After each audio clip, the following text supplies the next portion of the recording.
How did you come across growth? Through our good brother over here, Zishan. I've known this guy for how many years now? 8 years. Talk to me about that time when you came to a realization you needed to start maximizing high ticket sales and not take it for granted. The story's long, right? What actually changed on the sales course for you to start getting so many better conversations in, better results in within a week? Not many people do that. The biggest thing that changed is... And talk to us a little bit about what you started to make, being on the offer, being coached by us. I'll share one number, like just for inspiration. In that 1 week, we generated roughly around... Welcome again to the Growth House. Today we're honored to have my good friend and student, Mr. Amin. To be in the presence of Our giants. He's the giant, not us. No shield. The whole premise of this video is really to help you guys understand what it takes to make it in sales. And of course, our brother here is, he's making it to the top. He is further along the journey than a lot of you guys. Inshallah, we're all in it together. It's for you to get a glimpse of what it takes, what the journey looks like, and how you overcome challenges, because that is what's going to get you to a point where you are elite. Okay? So, without further ado, my good friend, introduce yourself. Let us know what is it that you do, how you came into sales, and where your journey began. So my name is Ibrahim Amin, and 31 now. Been in the high ticket space since 2023, and came into it through a recommendation of a friend. I was going through busy time at the time, just working everything that I could work to make ends meet for the family. What were you working as, just for context? I was in finance, but I was doing odd bits and bobs outside of finance. Right. So when I'd gotten married, had a little one, life hits you like a ton of bricks. Things get real. So I was working, but then I was also doing extra bits to make some extra bit of money just to keep things afloat. And a good friend of mine, who I guess we all know him, Jabs, Yep. he, not once, but twice, tried to open my eyes to this industry. And eventually I was like, you know what, I just can't ignore this. So I just cut out everything that I was doing outside of my prime job, and I just locked in. Interesting. So you came into the industry 2023, many years ago now. Good few years back now. Yep. Very good. So talk to us. What was your journey like when you first got into the industry? How did you find it? I probably had it easier than most because of the relationships, right? So Jabran, one of the things that he did was he introduced me to some good people that put me in a position where I'd gotten my first offer, and I stayed on that offer for 2+ years. However, on that offer, I later found out I was going to get fired in my first month. As you know, getting into the offer, you're not telling on the real leads. You're speaking to people in the DQ list, right? So that's pretty much who I was talking to. So I think the first 80 conversations were people that were not qualified, financial at least, right? And I'd close like 2 days. But that taught me something. It taught me the grind. It taught me that things don't come easy. And so he was going to make a decision to let go of me. But the guy who recommended me, he said to me, why don't you just give him a free shot at the real stuff? So he said, okay, I'll give him a month. A couple of weeks to a month. Yeah. Never looked back. I believe it was the 12th of September, 2023. That was the date that the funnel was open. And it's either the 12th or the 18th. And you can check, it's a Monday. Right? I'm really putting myself out there. Yeah. But that was the date where he said, you know what, from today you take normal leads. Right. And I think till the end of that month, commission-wise, was over 3 well. Very good. Incomes. Yeah.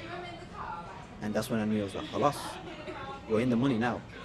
There's no looking back. There's no looking back now. It. And alhamdulillah, since then it's been a good journey. Alhamdulillah. What were you selling and what was the price point?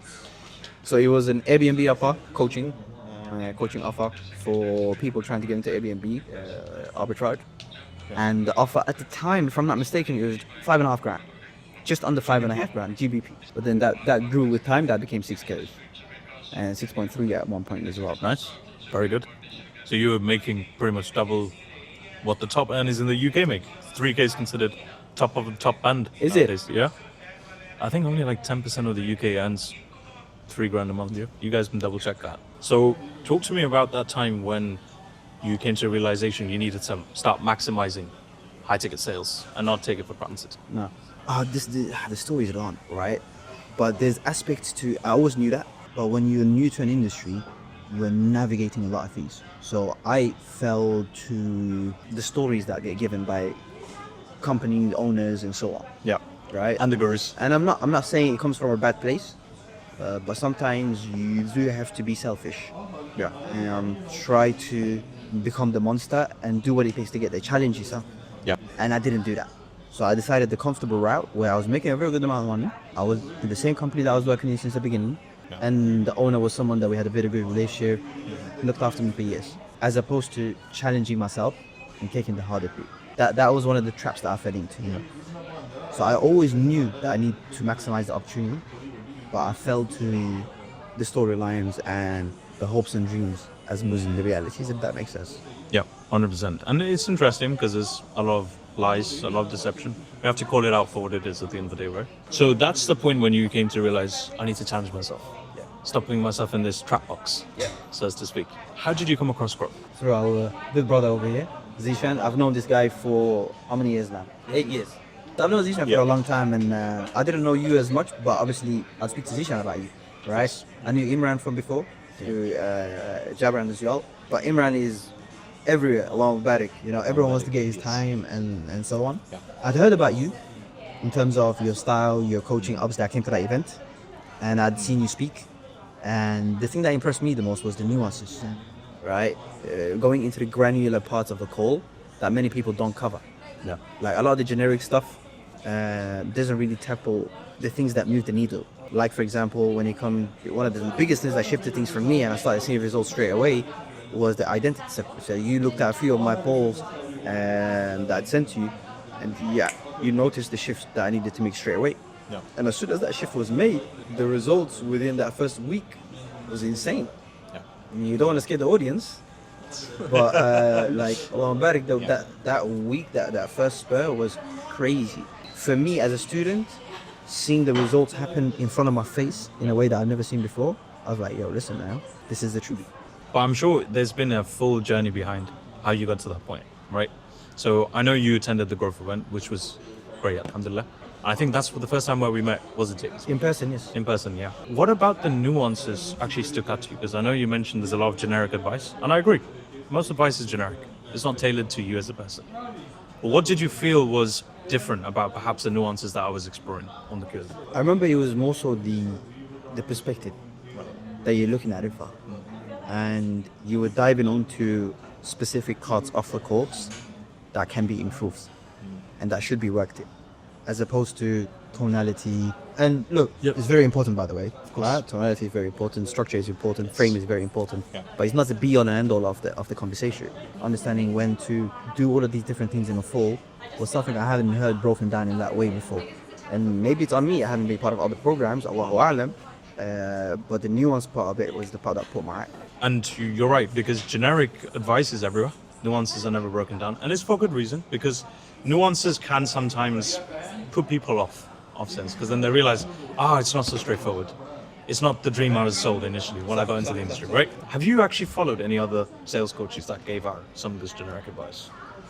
Well, before, I'll be real, like Cole Gordon was one of the first people. Obviously, Jaran was the guy who introduced me. So his sales goals, he introduced me to the industry. So his recordings were the first things that I'd seen based my sales goals off, right? And then after that, we kind of drifted apart.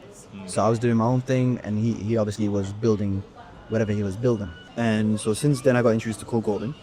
I was watching one of his breakdowns that he had of the structure of the goal. We had like an hour video. And then I used that for a while to go through my course. But that was very generic. It was asking certain questions at certain times, not really understanding the purpose behind it from my perspective. But it was still generating me results. Right? So that was one. And then I got into Jeremy Mann and Matt Ryder. Matt Ryder was really good. Because Matt Ryder, to be fair, he was the most straightforward person that I'd come across in the coaching space. Yes. And one of the things that got me sold on growth and yourself was the fact that I heard that you was working with him, coaching on his thing. So I was like, okay, I could join his community and be one of many like lost in the crowd. Yeah. Or for someone like me at my point, I was happy paying whatever needed to be paid to have that one-to-one relation. I don't know if you know this, but the first time I tried to get your coaching services, my man said to me, you're fully booked up. I was.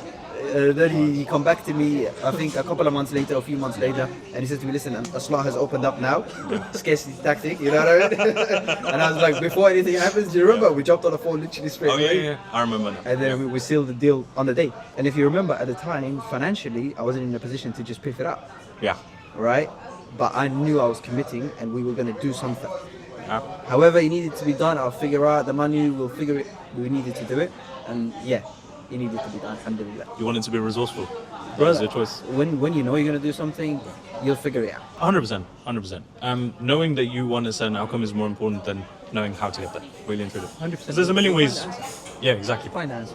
The how can always be figured out. When you started working with me, you touched on this briefly. You had a major epiphany where you start to shift the way your calls were taking place. You mentioned identity selling. Absolutely. What actually changed on the sales calls for you to start getting so many better conversations in, better results in within a week?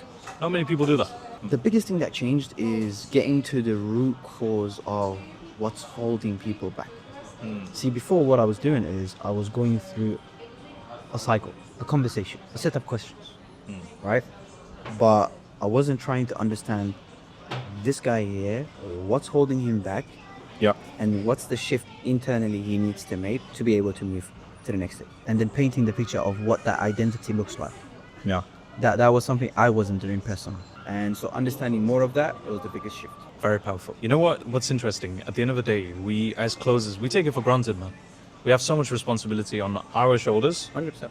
to ensure that person gets out of their own way so they can completely fulfill their full potential. And that 45 minutes could change the entire trajectory of their life for the better. So that's why it's so important to take it seriously. I think when it comes to your next step, you were on a new offer. So you kind of left the offer that you were on for like 2 years, right? Yeah. And you joined this new account. It's one of the biggest Muslim brands out there. Yep. That's well known. Talk to us about that experience, because I know when we started working together, you recently joined and you were settling in, so obviously things were a little bit shaky. What was that journey like for you?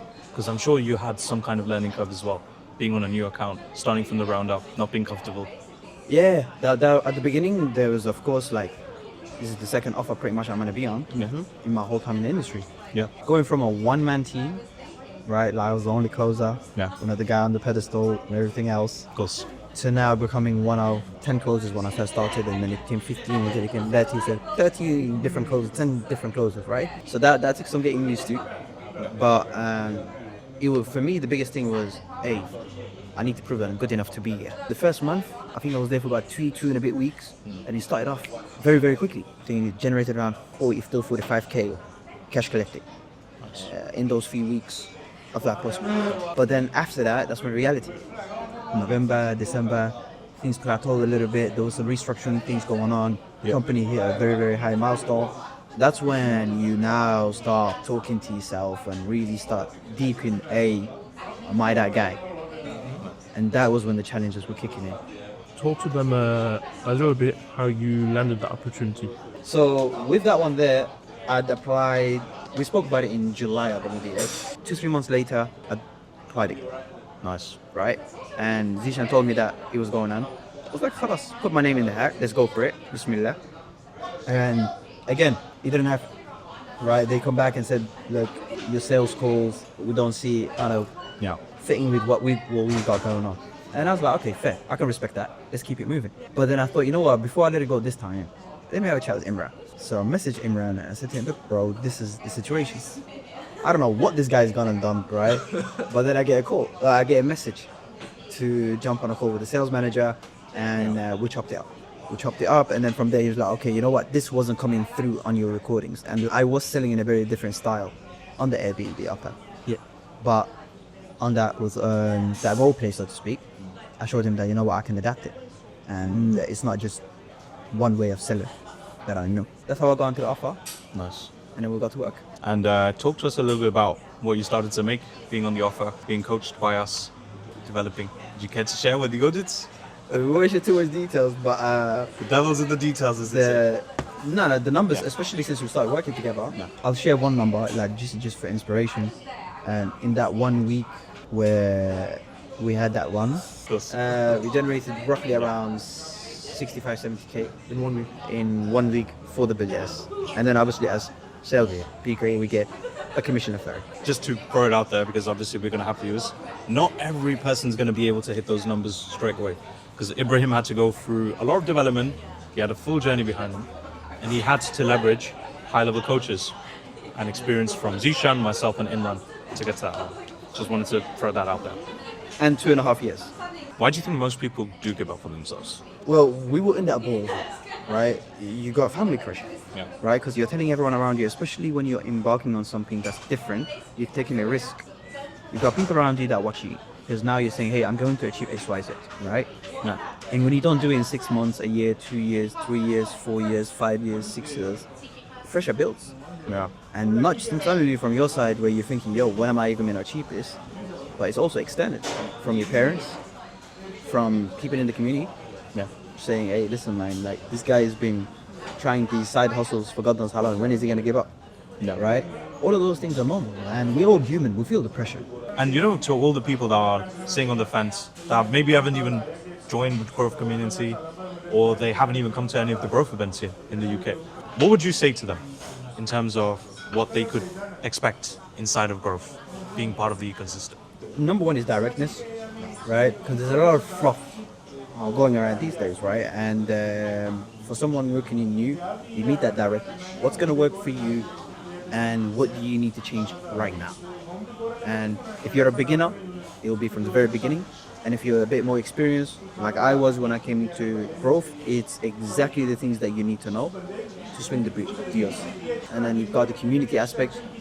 And also with growth, it's not just a coaching thing, right? So you're getting upskilled one, but then you've got our main man over here who is connected to your who's who in the industry, and he's passing along opportunities, and many people do take it for granted. For a large portion of time I was, right? But this guy, may Allah increase him, he's definitely a side that adds to it. Yes. But then you've got the leadership that's also building by watching Cheyenne, watching Imran do what they do as well, and picking up from that as you get more experience. I know I'm going a bit further now, but I would say number one is the directness as to what you need to do right now to go from whatever square you're on to the next step. 100%. Well, I think we'll wrap it up here. Thank you very much, my brother. More than welcome. Always. It's a Pleasure. pleasure to be around. Yeah. Guys, you know where to find us. We'll drop the link somewhere in the description, and we will see you on the inside. Come and meet Ibrahim as well, if you're down.